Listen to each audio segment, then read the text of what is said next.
Oi, Zé, tudo bem? Te mandar aqui o convite.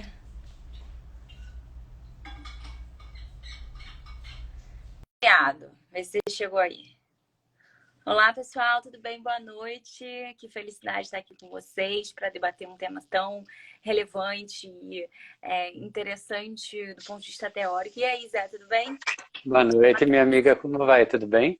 Tudo ótimo. Um prazer estar aqui discutindo esse tema tão instigante com você. Tudo meu, minha amiga. Para quem não está acompanhando aqui as novidades do Tributário em Jogo, o Zé é o nosso novo sócio e o Tributário em Jogo está crescendo e crescendo com uma qualidade assim sem precedente. Realmente a gente está numa fase muito boa por conta desse prestígio de receber novos integrantes como o Zé. Então, obrigada novamente, Zé, por estar aqui junto com a gente nesse projeto que a gente gosta tanto, no qual a gente coloca tanto carinho e esforço. E com certeza você está aqui para agregar. E antes da gente entrar no tema, queria fazer uma ressalva de que a Camila não está se sentindo bem, então por isso ela não está participando da live de hoje. Com certeza ela estando aqui estaria agregando demais com todas as suas considerações. É um tema que também desperta muito o interesse dela, mas infelizmente ela não está aqui, mas vamos homenageá-la conversando, né, Zé? Exatamente. E rezando para a pronta recuperação dela. Ela Com se cuidando certeza. direitinho, em breve já estará de volta com a gente. E a satisfação de estar com vocês é toda minha. Prosear de direito tributário é bom, e aí, parafraseando o Galvão, conversar de direito tributário com vocês é ainda melhor. Bom, realmente, muito obrigada por estar aqui prestigiando a gente. Me sinto super feliz de estar conversando com você. E aí, já entrando no nosso tema da live, essa questão dos efeitos da coisa julgada material, no que diz respeito quando envolvem relações de trato sucessivo, condição que caracteriza a relação jurídica tributária, aquilo que monopoliza a nossa atenção, isso foi judicializado, né? E isso foi objeto de reconhecimento de repercussão geral em dois temas distintos lá no Supremo, distintos, porém, cuja distinção é pequena, a discussão de fundo é totalmente assemelhada, que são os temas 881 e 885.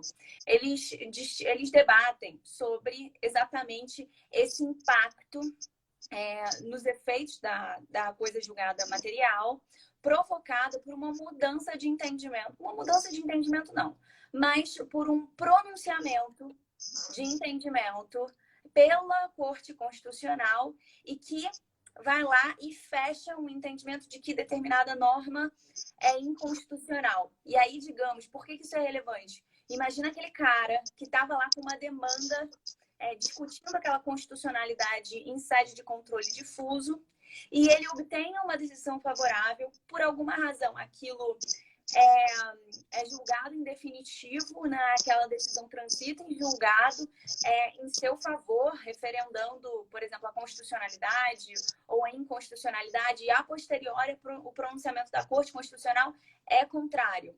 O que essa decisão faz?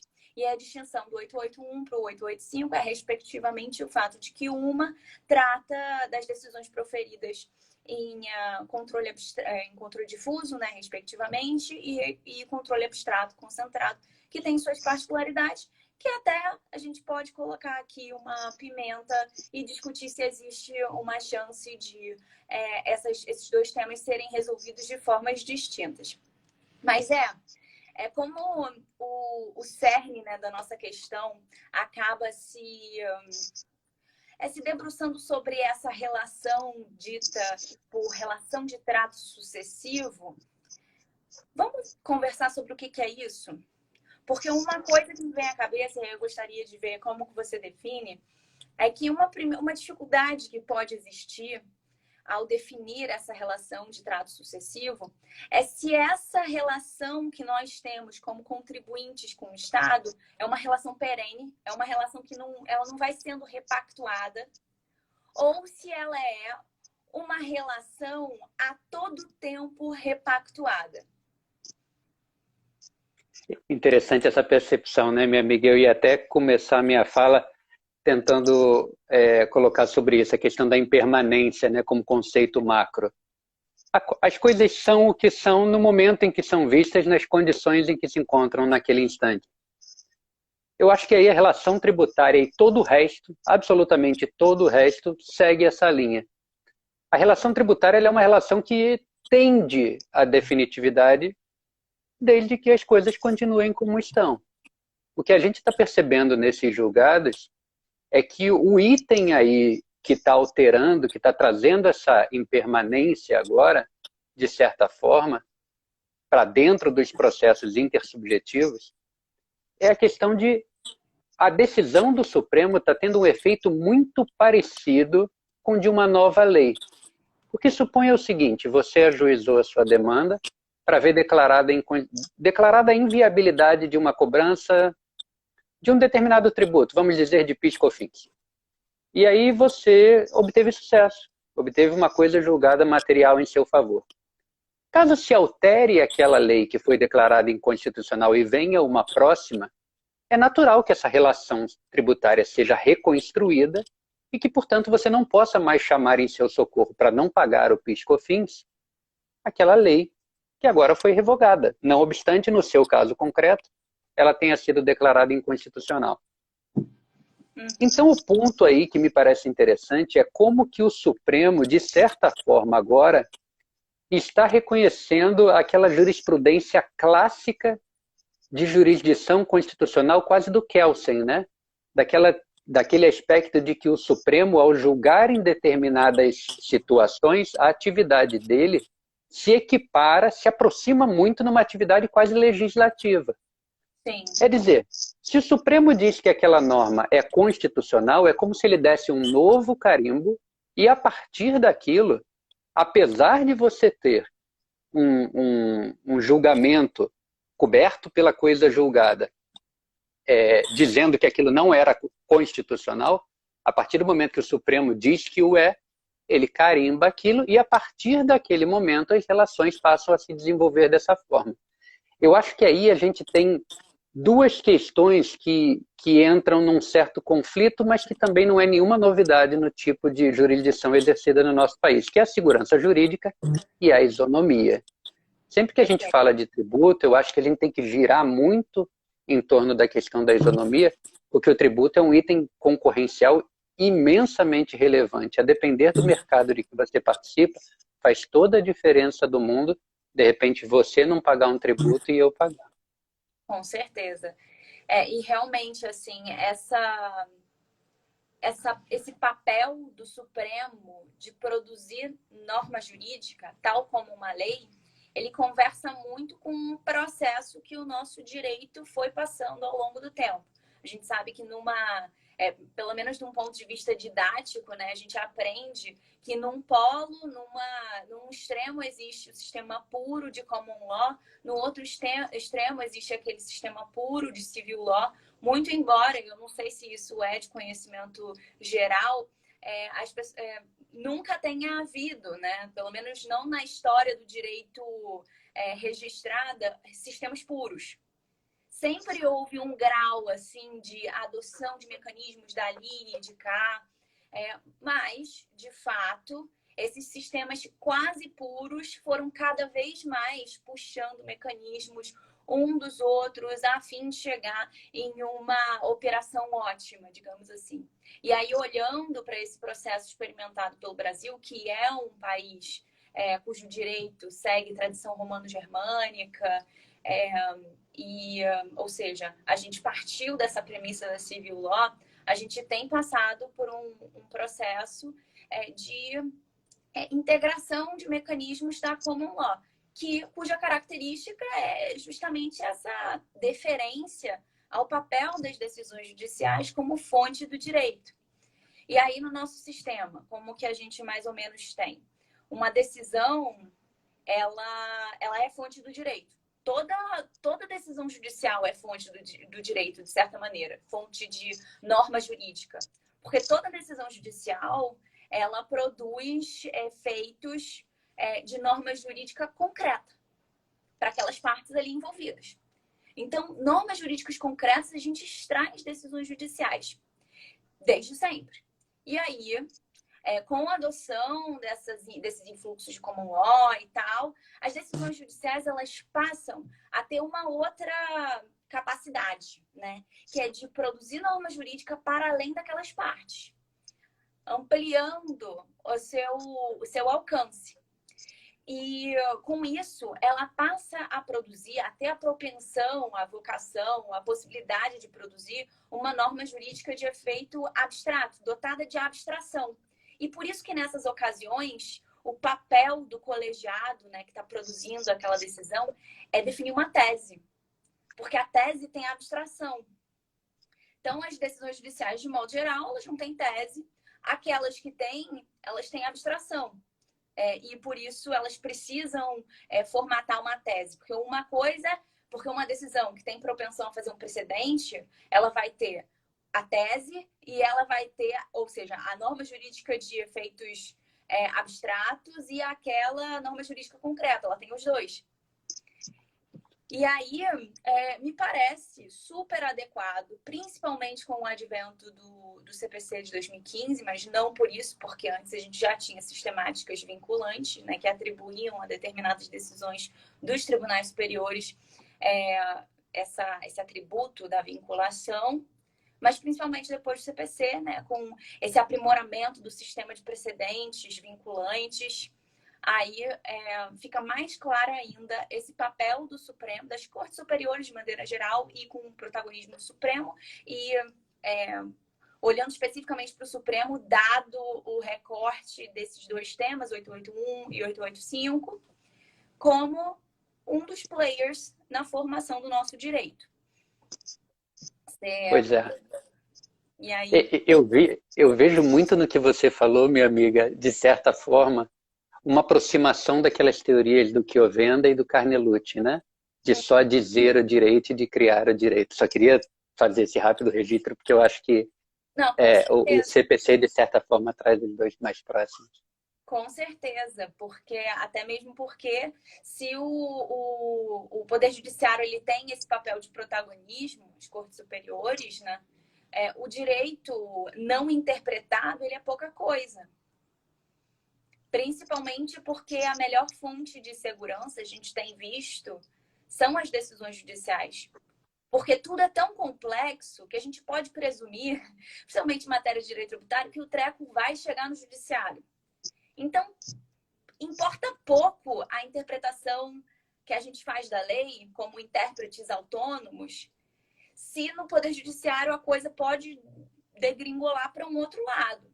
Então, assim, como fonte de segurança, as decisões judiciais, especialmente aquelas vocacionadas a produzir precedentes vinculantes das Cortes Superiores ou dos tribunais regionais, como o CPC acabou criando mecanismos, isso é uma fonte de segurança. E o que fica até mais evidente, mais importante dentro desse contexto que a gente está passando de a legislação ficar cada vez mais complexa, e eu particularmente falando nisso, eu sou super cética em relação à simplificação, porque a realidade é tão complexa, ela tem propensão a ficar tão complexa que não tem como que a legislação não acompanhar isso, senão a gente não regula nada.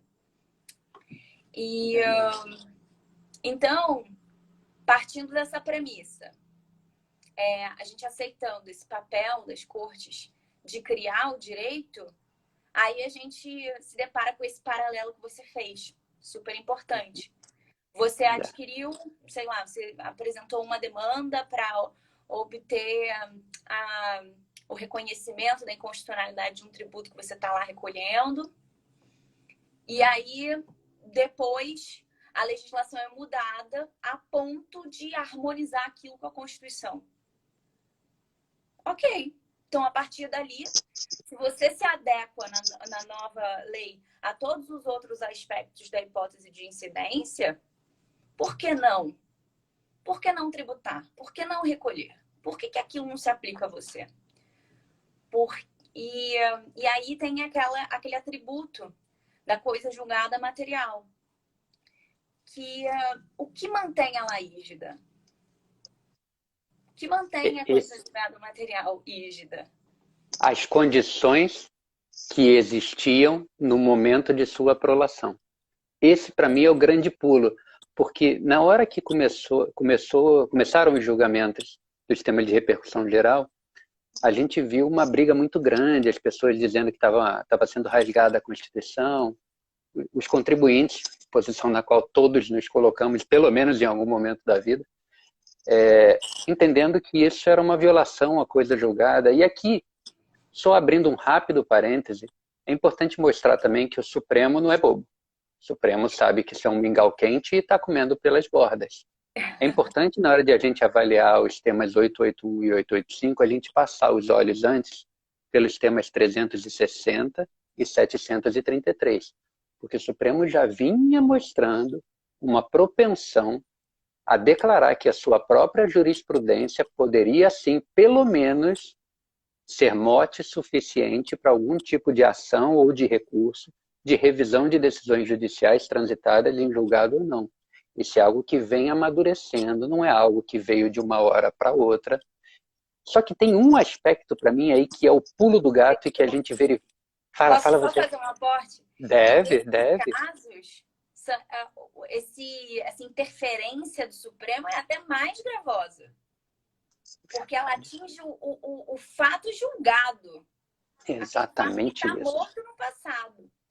E quando Exatamente a gente olha o 881 e o 885, na verdade a gente está pensando no seguinte: uma declaração de inconstitucionalidade que acaba exonerando aquele contribuinte que ganhou aquela causa de recolher ad eternum. Pelo menos enquanto as situações perdurarem. E aí é a questão que se põe. Mas nos casos suscitados, é mais gravoso, né? E você já tem um referendo para que a decisão do Supremo interrompa a eficácia daquelas decisões judiciais no seu objeto específico. Então, realmente... Tati, você acabou de anunciar o voto do ministro Gilmar Ferreira Mendes é exatamente o que Milady colocou. Ele resta vencido nas duas, não seguiu o relator. Claro, pode ainda mudar, a sessão foi interrompida por pedido de vista do ministro Alexandre de Moraes, mas ele trata exatamente disso. Ele fala, são questões diferentes, mas se no caso mais grave eu estou admitindo que o Supremo, em qualquer condição, desde que julgamento de plenário, prepondere sobre a coisa julgada, por que não aqui? Pois é. E aí depois ele não fez aquela ressalva da modulação, que é um ponto que eu gostaria de debater.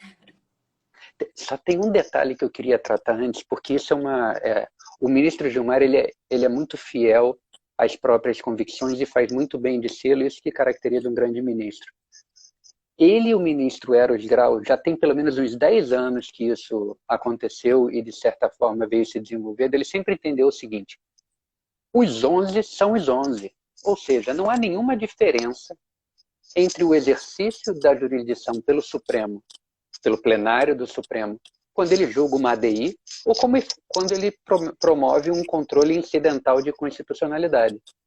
É dizer, para o ministro, não há diferença entre controle difuso, controle concentrado e entre tema de repercussão geral no que diz respeito, pelo menos, aos efeitos desconstitutivos da coisa julgada. É interessante isso, da forma como ele coloca. Sim, tem impacto para a administração. A diferença pois é a administração que vinculação. Exatamente. Sim. Mas veja, eu acho que se der corda a ele, talvez até isso, tá? Se der corda a ele, talvez ele desenvolva para chegar nesse ponto. É que está faltando parceria. Vamos ver como é que vai ficar esse julgamento. Mas eu enxergo no ministro Gilmar uma visão muito de que o Supremo, ele é o Supremo em todos os momentos. Ele é o guardião da carta em todos os momentos, posição que não é a majoritária, historicamente não é a posição do Supremo. O Supremo julga de uma forma quando está vestido como última instância e julga de outra forma como está vestido, quando está vestido, investido desse poder de controle de constitucionalidade abstrato concentrado. O que eu entendo que é um problema. Porque chegando no Supremo, ao fim e ao cabo, são questões constitucionais. E a questão constitucional, ela deveria conduzir a mesma conclusão, seja para resolver algo pontual, seja para resolver algo em abstrato. Me parece. Aí o que poderia conduzir a diferenças seria modulação. Você sabe uma outra coisa que você mesma falou, que eu achei que, quando você falou, Tico e Teco entraram em acordo, que é o seguinte: quando o Supremo julga uma ADI, ou qualquer instrumento de constitucionalidade, ou quando ele julga em repercussão geral, ele cria uma tese, ou ele pelo menos gera um dispositivo tal que exerce uma alteração ou uma confirmação imediata no mundo jurídico.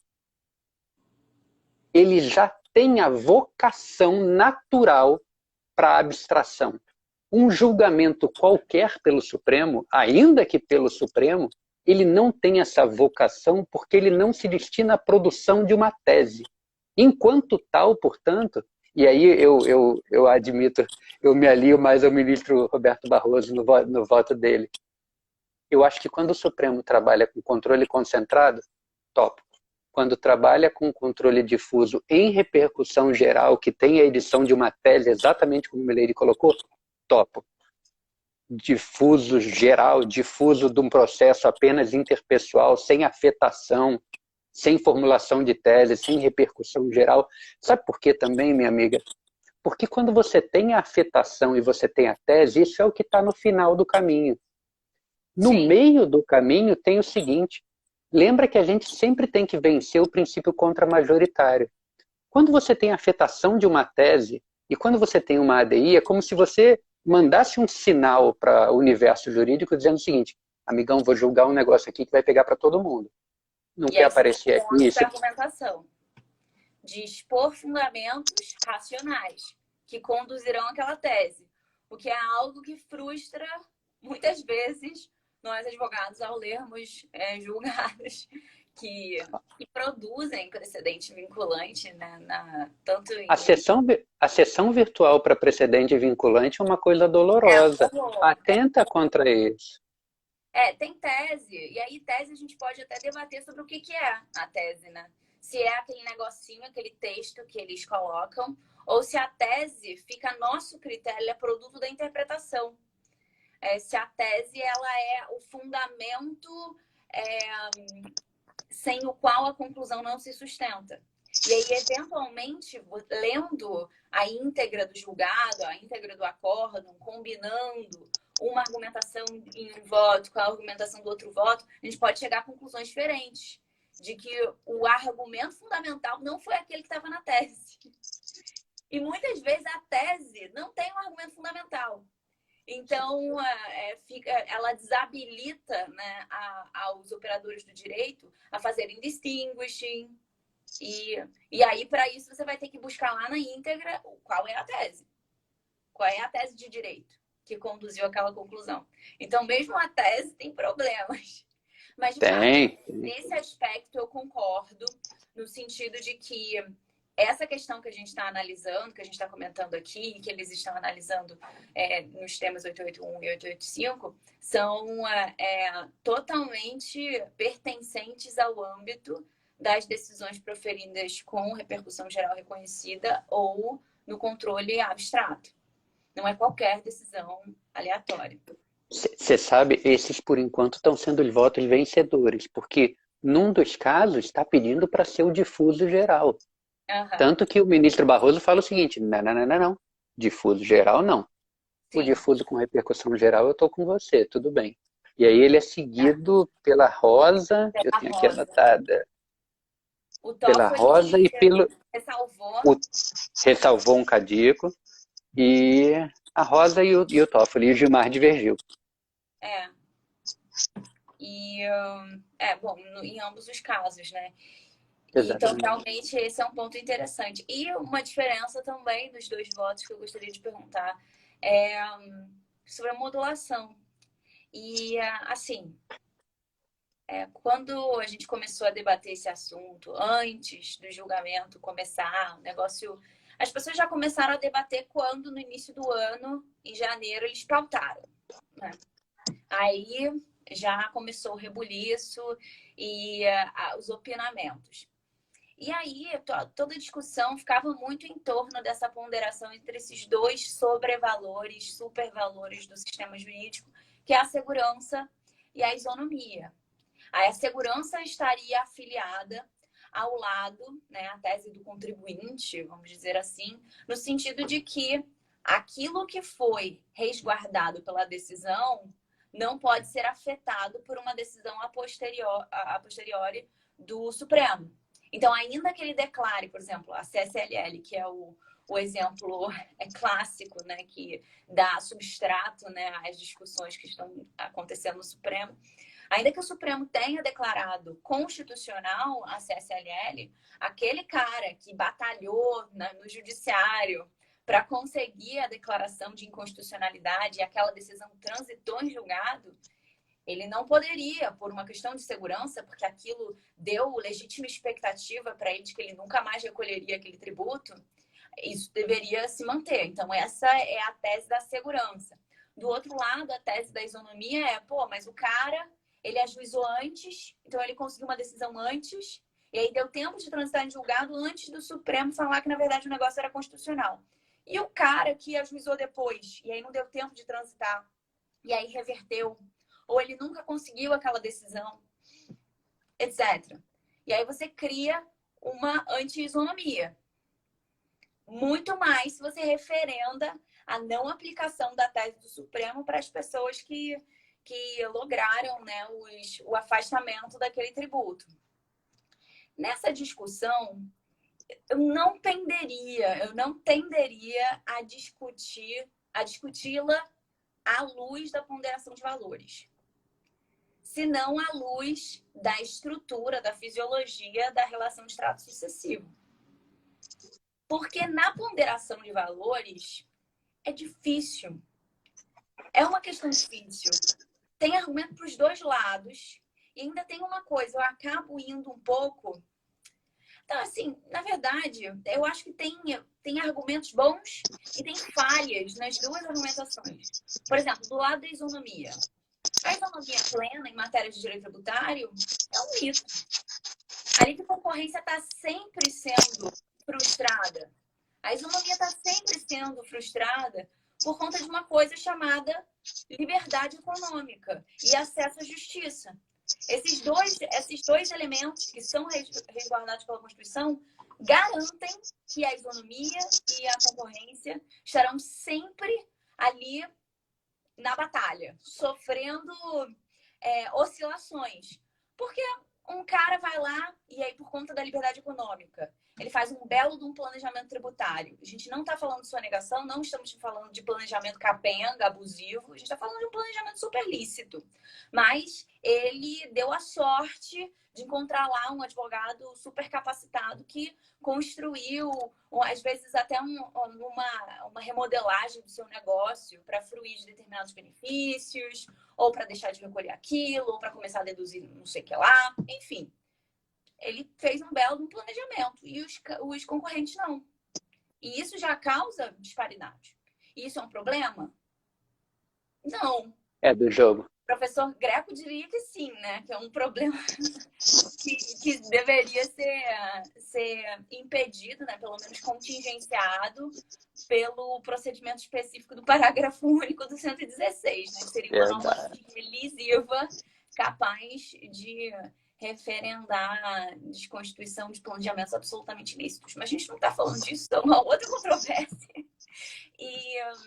Mas esse é um exemplo que mostra como que a isonomia é meio complicada.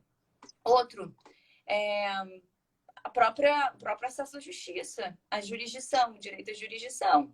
Porque aí um decide, eu vou assumir o risco dessa demanda e vou para o judiciário. Aí o outro, não vou assumir o risco, e aí não vai para o judiciário. Aí o cara que foi conseguir uma decisão favorável deixa de recolher o tributo XPTO. Também gera distorção, gera impactos na isonomia. Então, o argumento isolado da isonomia, eu não acho bom. O argumento isolado da segurança também não acho bom, porque a segurança, primeiro, é um mito. Ela não existe na realidade. A gente vive na insegurança. Porque tudo a todo tempo está acontecendo, né? A gente não vive sozinho, a gente não vive numa bolha, então nem tudo depende da gente e nem tudo depende de um terceiro. Tudo depende de um bando de coisas ao mesmo tempo e de fatos exógenos incontroláveis. Então a segurança também é um mito. A segurança do direito, ela também traz paradigmas controlados. O que é garantido é o quê? É a coisa julgada, o ato jurídico perfeito. E nesse sentido, se eventualmente você tem expectativa de que algo vai acontecer e aí no meio do caminho uma lei muda, a lei muda. E aí... Esse para mim é o ponto, Tati. Esse para mim é o ponto, mas continua que depois eu tento agregar. Não, pois é. E aí, só para finalizar. E aí a gente vê, pelo menos eu consigo, por conta dessas considerações, eu acho que o debate principiológico é problemático, assim, porque ele não leva a lugar nenhum, assim. Ele é legal para fazer um panorama, para mostrar as questões constitucionais que se põem, porém, para mim, o ponto sensível é a fisiologia da relação de trato sucessivo. E como você pautou, a representação, né, o efeito de uma decisão proferida pelo Supremo com repercussão geral reconhecida ou no controle concentrado e abstrato. E aí você combina esses dois elementos. E aí você chega num cenário que dá para concluir algo a respeito desses temas. Então, minha amiga, tentando ser coerente num tema que é difícil para Chuchu.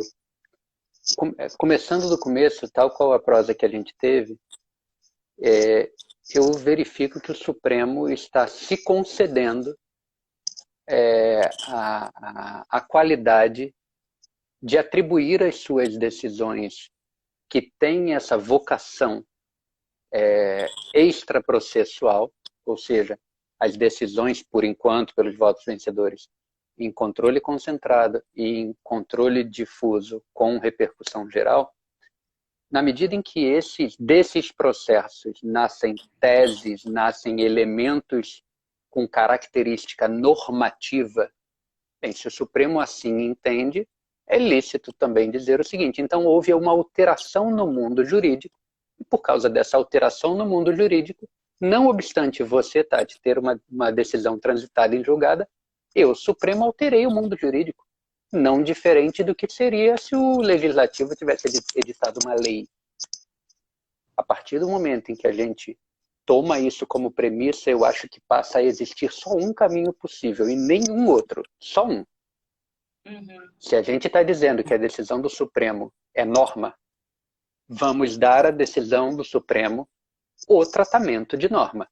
A Tati tinha uma decisão transitada em julgado, não tinha? Legal, essa decisão agora não vai mais valer, Tati, mas porque tem uma norma. A norma é nova. A norma é nova. Então, para você, Tati, se for uma questão de contribuição, vamos aplicar a noventena. Se for uma questão de outros eu queria conectar com isso. A norma é nova. É porque eu acho que isso não é modulação, entendeu? Eu acho que isso é um efeito inexorável dos fundamentos empregados pelo Supremo. Não, beleza. Não, mas vamos lá. A norma é nova. Mas a declaração de constitucionalidade ou inconstitucionalidade... Ela é nova para você que tinha uma declaração. Ela é nova para você que tem uma coisa julgada. Perfeito. Com aquela... Então, a noventena... Bom, as anterioridades, elas se aplicarão para aqueles que vão se prejudicar com o novo entendimento. Para Perfeito. aqueles sobre os quais a norma passará a incidir. Eu já não tinha decisão, então para mim é a mesma norma que antes incidia, agora incide só carimbada. Para a Milady vai incidir só agora. Aí tem uma outra pergunta. E as autuações que foram, os autos que foram lavrados, cobrando tributos, com base nessa premissa de que na relação de trato sucessivo algo mudou e por isso aquela decisão não mais vale, que foram depois objeto de anulatória ou o que for, e que por isso estavam sendo debatidas já no Poder Judiciário. Essa relativização não, porque não é o que a gente está falando. Mas esse posicionamento que está parecendo ser referendado pelo Supremo, pelo menos até agora, com os votos vencedores, isso prejudica o direito desses contribuintes de não recolherem os tributos que estão sendo cobrados? Vamos só colocar junto aqui as coisas mais um cadico em ordem. A nossa suposição aqui é que o cara tem um trânsito em julgado favorável e mesmo assim foi autuado, é isso? Ele tem um trânsito em julgado favorável em 2020, foi autuado em 2021. Exatamente. Para pagar o quê? Para pagar entre 20 e 21? Tá, do período entre 20 e 21, digamos, exatamente. Ou dos últimos 5 anos. Do período posterior ao trânsito em julgado e posterior à decisão do Supremo. Calma aí. Posterior à decisão... Porque, vamos só colocar aqui em linha. O cara foi autuado... Ao momento em que o Supremo julgou a constitucionalidade da CSLL. A gente está usando, só para esclarecer aqui, pessoal, a gente está usando o exemplo da CSLL porque ele é um dos paradigmas, né, dessa discussão. Mas enfim, aí então, em algum momento A, pensando numa linha do tempo, no momento A, o cara conseguiu uma decisão favorável transitada em julgado, isentando do recolhimento de um tributo X. Aí, a posteriori, no momento B, o Supremo diz tributo X constitucional. Aí, no momento C, o ente político competente vai lá e verifica que o fato econômico, né, que se amolda a hipótese de incidência aconteceu, o cara não recolheu, supostamente porque ele não estava obrigado por conta da decisão judicial, mas o ente público olhou lá e falou, o Supremo não mais entende, essa coisa material já não funciona, então, auto de infração. E aí o contribuinte se insurge contra o auto com base na decisão judicial que ele tem. Isso chega no judiciário e está lá sendo discutido. E agora, digamos que o Supremo fale. Não, depois da minha decisão, em sede de controle abstrato ou concentrado, ou então com repercussão geral reconhecida no difuso, isso aí já traz um novo elemento para o contexto geral, motivo pelo qual a coisa julgada ela operou durante o tempo que deveria operar. A partir daquele momento, daquela decisão, a coisa era distinta. Esse reconhecimento deve ou não afetar o direito que o contribuinte está pleiteando em face desse auto de infração a posteriori. Que tá Entendi tua pergunta perfeitamente. Vou mais uma vez tentar dar uma linha coerente à minha prosa. Ele tinha uma coisa julgada. Sim. O Supremo decidiu que a coisa julgada dele era contrária à melhor leitura. O Supremo, a partir do momento que publica a decisão dele, é como se entrasse uma nova lei que valesse para esse cara. Só que essa nova lei vai ter que observar a anterioridade. E aí, seja ela anual ou anual e nonagesimal. O auto teria que observar isso. Por exemplo, saiu hoje uma decisão, chutando, tá, minha amiga, sobre ICMS. E eu tinha uma decisão transitada em julgado favorável para não pagar ICMS em dada hipótese. A partir de 1º de janeiro do ano que vem, eu tenho que pagar aquele ICMS. Se eu não pagar, o cara pode me autuar. Se ele me autuar em período anterior, não pode. Só que qual é a beleza aqui da coisa? Beleza talvez seja uma palavra forte. A controvérsia da coisa. eu acho que isso é efeito inexorável dos fundamentos de decidir do Supremo. Isso não é modulação. Se o Supremo diz que está produzindo uma norma, está produzindo algo com eficácia normativa, ele tem que obedecer à Constituição da República, que diz o seguinte... Vai, Tati. Não, mas a minha pergunta, isso não é modulação, de fato, é uma garantia constitucional. Mas a minha pergunta é em relação à possibilidade de o contribuinte pleitear, porque isso é uma coisa que estava sendo debatida, né? O contribuinte, ele ter resguardado o seu direito sobre aquelas autuações que foram apresentadas até o julgamento do tema 881 ou do tema 885. Porque até ali ele não teria um elemento concreto de que ele deveria sim recolher. Porque ele ainda não tem a norma nova. Ele ainda estaria nessa dúvida de será que a minha decisão prospera ou ela já caiu? Porque acho que agora eu captei a tua pergunta. É a decisão do 881 e do 885 que vai agregar a decisão do Supremo que derrubou a decisão que ele tinha em coisa julgada. Genial a pergunta. Genial, tem que pensar o que eu digo.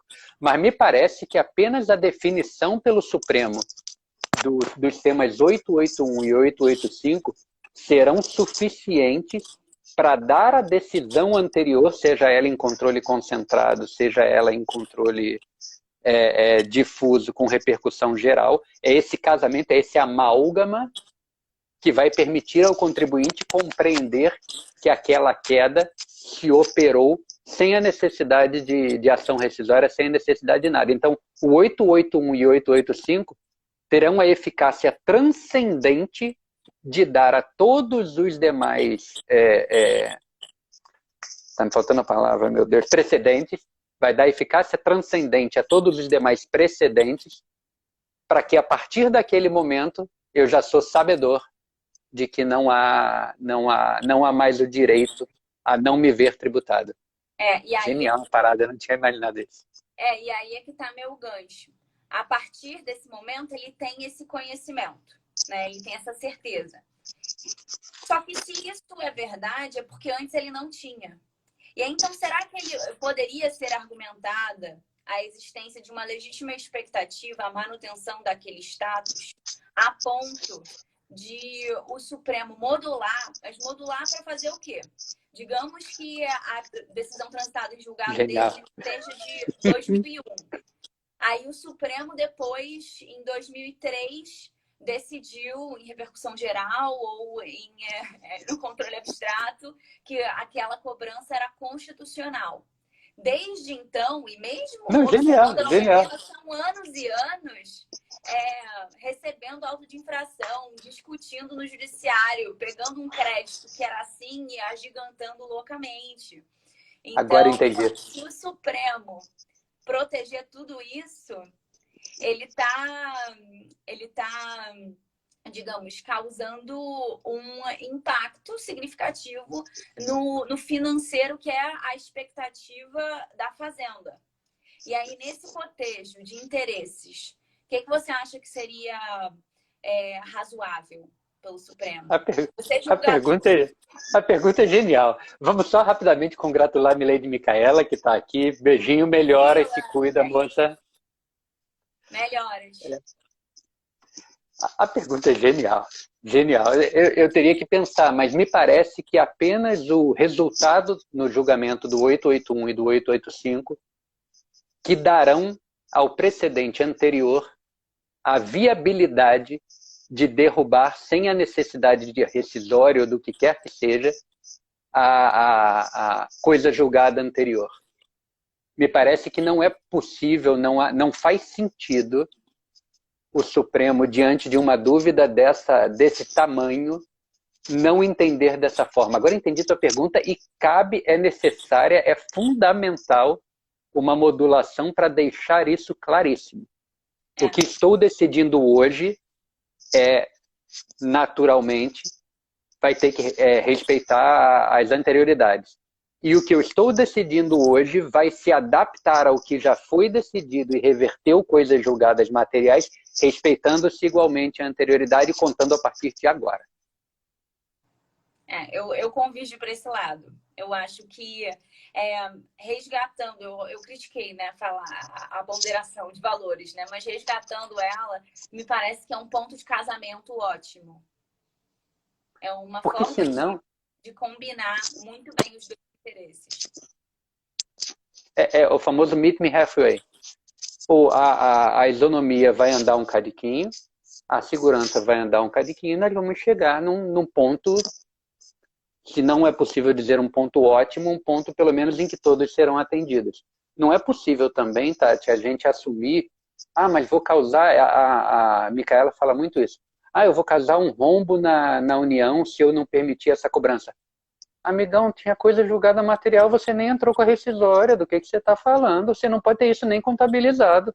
Isso aí está caindo do céu para você daqui 1 ano, daqui 90 dias, para. Entende? Ainda tem isso. Tinham hipóteses, casos nos quais a Fazenda poderia, né, ter contestado e não o fez, porque o lapso era pertinente, né?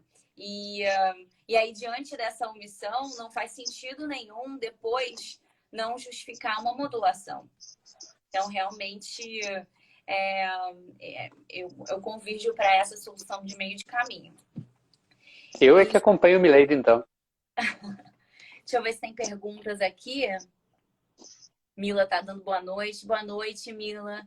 Será que você concorda com a gente? Fala aí se você está concordando com a gente. É importante a gente ver se fecha um 3-0. Não, pois é, porque se a Micaela falar que não concorda, é porque tem alguma coisa errada. Aí a gente volta tudo, Eu vou me questionar pro resto da vida.